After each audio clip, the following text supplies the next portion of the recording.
Hi there everybody, so today we're going to take a look at this Airfix Vintage Classics Northrop P-61 Black Widow model kit in 1/7 scale. Let's go!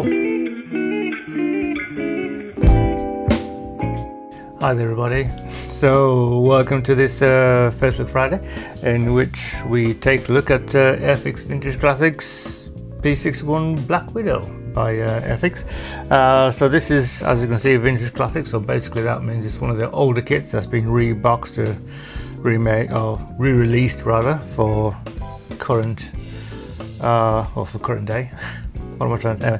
And that's what this is. So let's take a look at the box first. As you can see, you got a pretty dramatic scene there, painting by Roy Cross. That says Cross there, and I know it's Roy Cross because I've been reading the box. And yeah, you got a P-61 attacking an airbase somewhere. It looks like a Japanese airbase, Japanese airplanes there.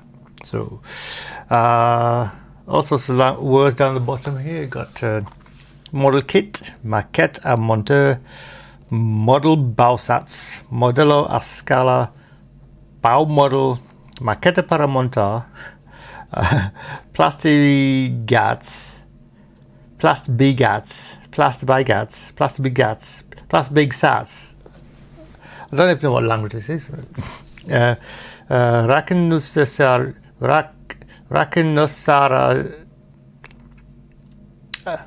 modello para construir, model Bigazzi, and something in a different language I can't read. It looks like Greek. Is it Greek? I don't know. On here you got a whole set of warnings in 3, 6, 9, 10, 11 different languages. And over here, let's zoom in a bit if we can. You can. Oh, you've got a barcode, and you also got down here it tells you hobby blah, blah, blah, tool, model design and tooling, so copyright 1967. So this is an old kit, Black Widow. On this side, you got basically the same thing on the cover. Again, this side, same again. Then on the top, we have a couple of images of the available color schemes in this kit. Humbrol paints and glue, which you can buy if you wish to continue to build this kit. 2 flying hours, 2 Airfix flying hours, if you're part of the Airfix club. I'm not right now, but you know, maybe. And over here, Airfix Black Widow, a little bit of history about the vehicle. And I believe it is model number A04006V. And here it tells you mold tools made in 1967, pack illustration by Roy Cross 1967. Enjoy the nostalgia with Airfix vintage kits. There you go. And tells you here a bit about the aircraft. Length 210 millimeters, width 279 millimeters, with pieces 112. Contents may vary from those illustrated. Well, it is an illustration to begin with, so I doubt the contents are going to be exactly like that. But yeah. Anyway, let's take a look on the inside. Still taped in. Before we go there, let's take a look at. Let me say I bought it from Jadlam, as you can see there. Cost me $15.95. This was. Is there a date on this thing? Well, it's 6th of April 2021. So it's been in the stash for 3 years now. Yeah, over 3 years, should I say? Estimated time of arrival 2 to 3 days. And another big receipt here. Did you write it when it arrived? No. Anyway, that aside, let's take a look what's in the box. Time for a cutting tool.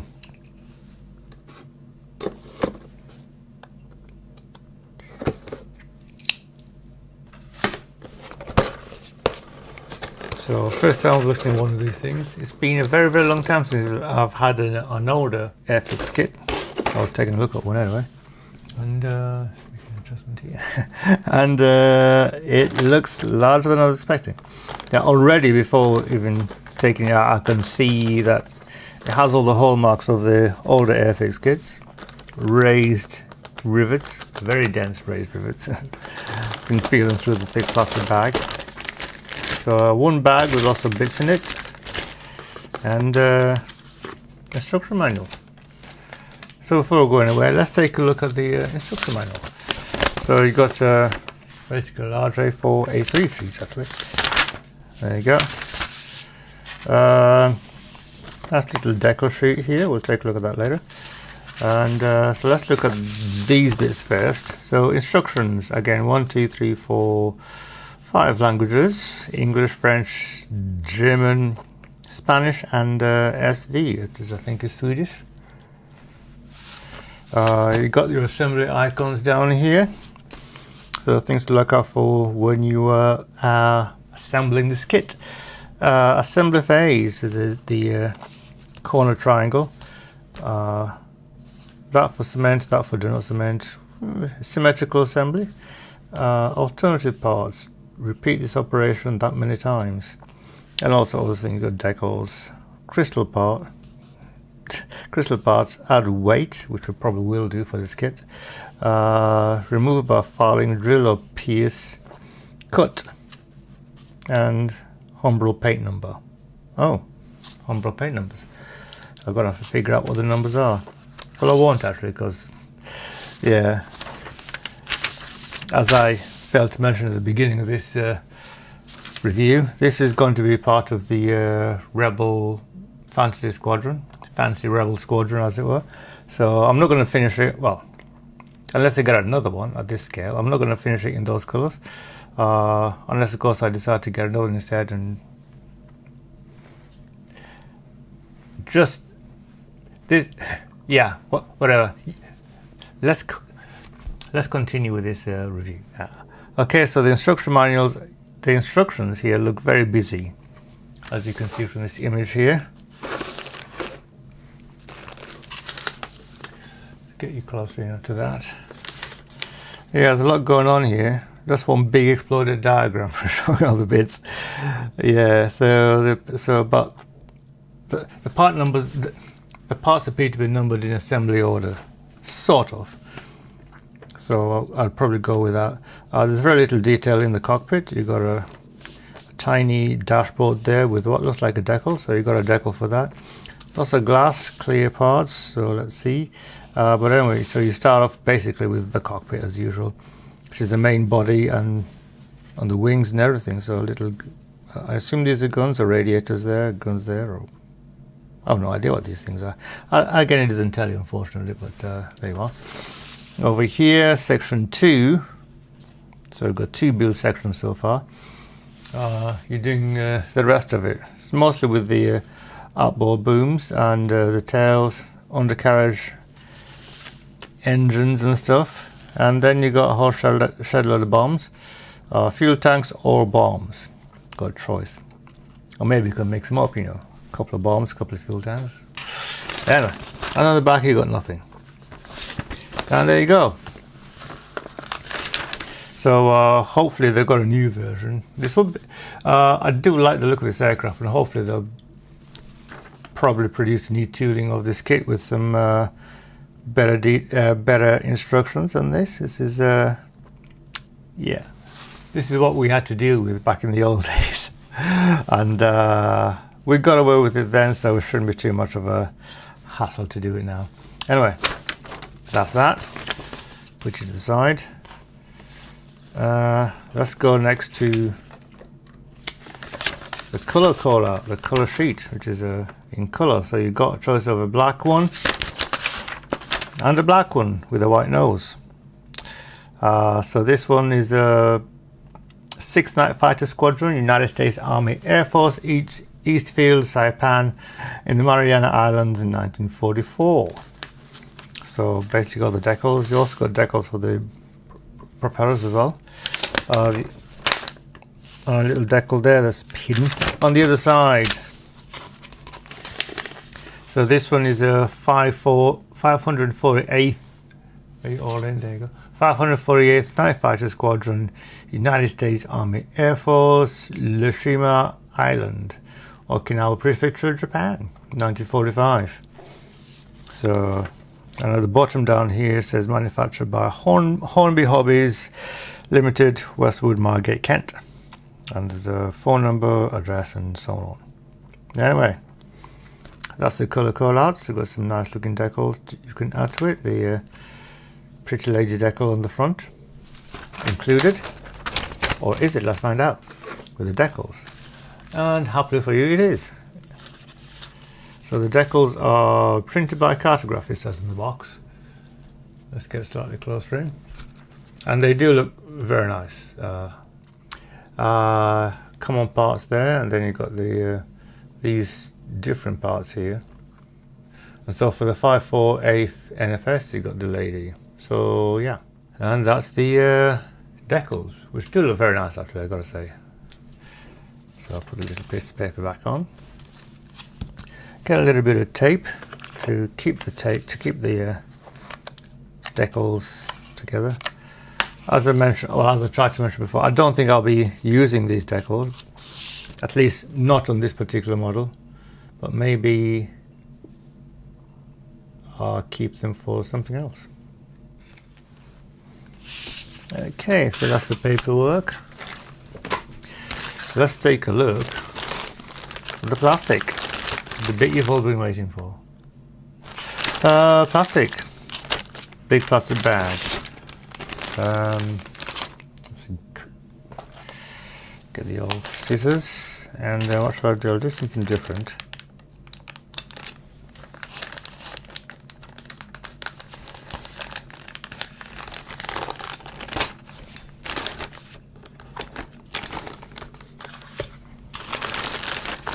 I'll just take everything out and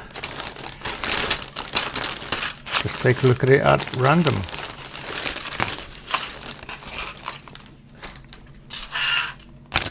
Clear parts in a separate bag. Put it aside to the moment. Put everything aside to the moment. So, off the top we've got wings. So, as I mentioned at the beginning, this is an old kit. So the mouldings aren't all that brilliant. Well, at least not compared to the new ones. Certainly not a comparison to Airfix new ones, which are very good. Taken a look at least one of those recently. Or have I done the video for that one? I don't know. I might do. I think I'll have to. Anyway, so yeah, there is a tiny bit of, not so much flash, but mold edging lining on it. The surface finish of it is, again, is very loud. This is raised rivets and raised panel lines, so lots of rivets on there. Top half of the wings, bottom half of the wings. So aside from the details, it does look pretty nice. What am I trying to think? I'm not exactly certain how accurate this is, but judging by these wings alone, I think this kit is fairly accurate in its shape and design of the thing. And by that I mean accurate to the original aircraft. Yeah, so those are the wings. Great big line there, so I wonder what that's for. Like a slot in the wings.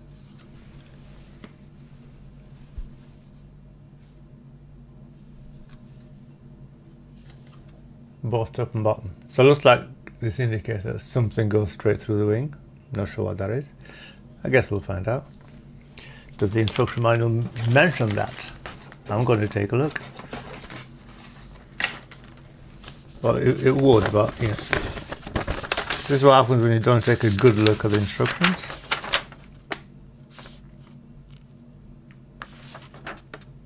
Looks like it's just got a big slot.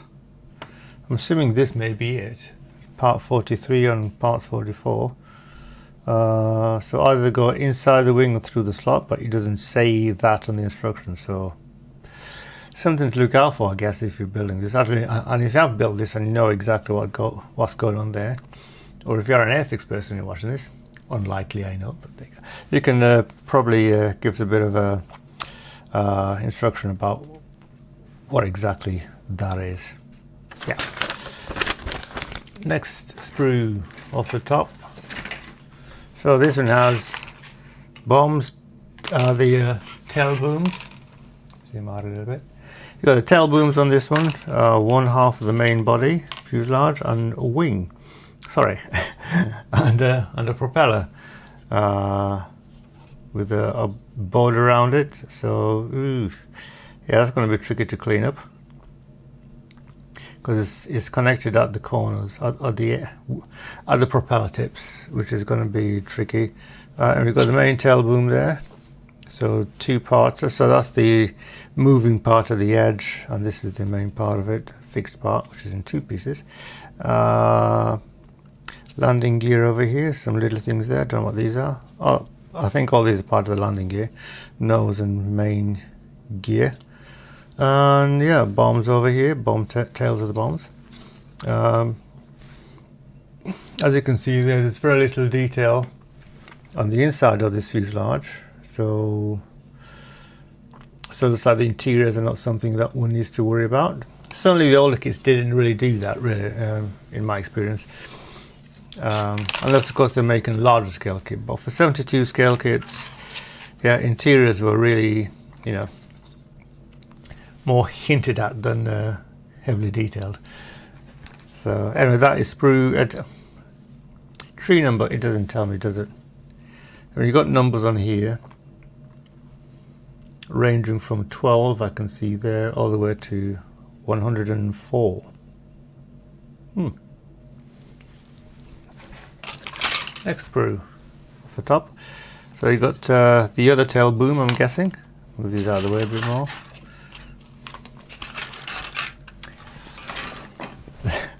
You got the other tail boom. You got the other tail boom, and you got 3 crew. Looking a bit squashed there. Yeah. So this one's got his legs in different positions, so it looks like he's busy doing something. It's either pilot or the other 2 just crew. Only got 3 seats, so I guess, you know, 1 per seat. The fuel tanks there. The other propeller here, which is slightly different in the way it's been molded, as you can see there. Tail booms there. This piece of flash sticking out there. Yeah, and there you go. The engines have almost no detail on them whatsoever, and for the first time I'm thinking maybe I should have a look at getting an engine, a 1/72 scale engine for this thing, a resin kit or something like that. I wonder if Ed would do one, or somebody like that. Anyway. Wheels there, which are in halves, again also flash on this one. The nose wheel isn't in halves, it's just a single unit. Nose cone there, I'm guessing. As I'm looking at nose cone, on the edge of it there you have push pin marks, extrusion pin marks right on the edge, on the corners of it as well, on the rounded corners, and I suspect they're going to get in the way of fitting onto the nose of the vehicle, so that's going to need to be dealt with as well. So yeah, extrusion pin marks hardly visible. Interiors, you don't need to worry about those because they're going to be hidden. These here, so these are on the what I believe are the landing gear bay doors. So if you're going to have it open, you're going to need to do a lot of cleanup on these things there. So there we have it. So that's that sprue there. Tree number, well, the 3rd one out of the box. This little bit looks like it's falling off, but I think we're going to survive the first look.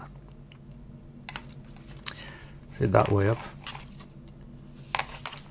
Right, there you have it. So 3 sprues.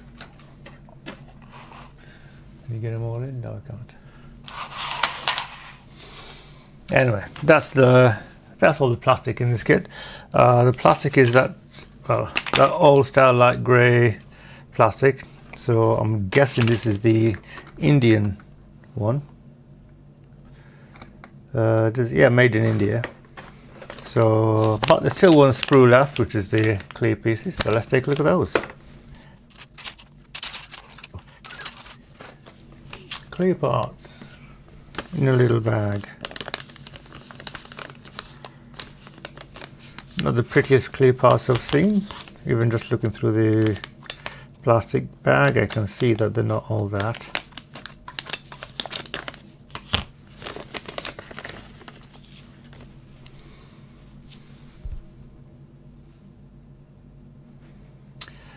So yeah, so you can see that the glass pieces, the canopy goes right up to the edge of the glass and not beyond that. So there's no bodywork on the piece of plastic, which is going to make it fitting it slightly trickier, but perfectly doable. Got this bit at the end which has a massive lens-like artifact right in the middle of it, so that's not going to be all that good. This is the rear part of it. So yeah, the plastic bits aren't all that brilliant. Can you see through them? Well, you can see through them well enough. They're good enough for this clear. They are, if I'm honest, fairly clear and bright, particularly this one here.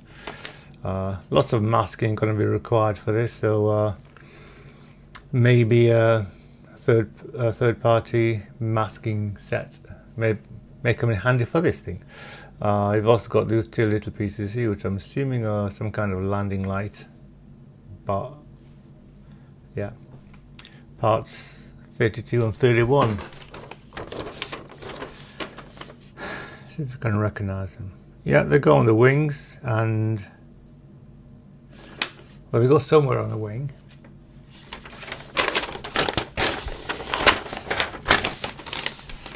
So that's 31 and 32. Doesn't say exactly where they fit. I'm assuming they're going to that hole there, but yeah, again, yeah, very vague with these instructions. You know, like, you know, this one just tells you this piece goes right into there. You've got an arrow directing you exactly where it goes. These things here, these bits here. And then you've got something like this where there's part 31, you know, the clear part we're just looking at, and it's just, yeah, well, we know what number it is, but we don't know where it goes. I'm guessing that hole there is where it goes. So yeah, and then you got these some more vagueness here. These parts here doesn't tell you where they go. They just go somewhere. Those appear to be the only parts that appear to be vague. The rest of them all seem to have clear and directed places to fit here. So these little aerials, the pitot tubes, 29 and 30, 27 and 28, and the 31 and 32 bits there. Yeah, curious. So maybe Airfix is doing something to rewrite this instruction manual.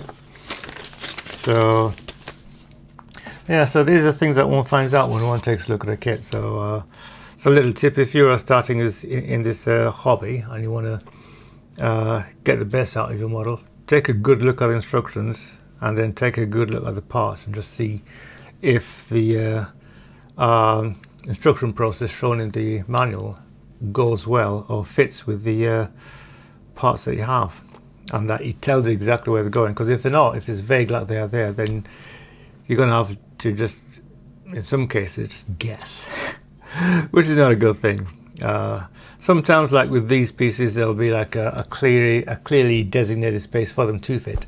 But with the let's find out, with the those pitot tubes, there doesn't appear to be a clear space for it. I'm looking at the main fuselage there. Is it that way up, I think? And there's a little hole there, so something goes there, but there's no actual location places for the pitot tubes. Could be there, I guess, but I don't know. So I'm taking longer on this than I thought I would. Brought up quite a few questions. So it's upside down. So that's the top. You should have guessed by the wings. So that's the top. Should have guessed by the wing shape there. And Yep, no idea where they go. Well, there's a couple of little marks there, but I don't know. So again, a bit of guesswork required. So I do have in plans to buy another, a more modern, different manufacturer. Unless, of course, Airfix step up and make a new version of this, which would be very nice. Yeah, I'm going to leave it there for this look. So that is Airfix's Northrop P61 Black Widow. As I say, this is an older kit, so you know, older kits were slightly less well engineered, and this is like a, you know, 67, so it's 57 years old. Yeah, older than me, hard to believe. anyway, and with that, yeah, I'm going to end the video there. Thank you very much for watching. If you have built this kit and you have any tips for the aforementioned vagueness in the manual, comment below, or if you have your own channel, maybe you can make a video about it. I don't know. If you already have made a video about it, link it below. I'll be glad to watch it. Maybe some of the viewers will be happy to watch it too. Anyway, thank you for watching. If you enjoyed this video, tell your friends. If you didn't like it, tell me why, and help me make a better video. And with all that said, take it easy, everybody, and happy modeling.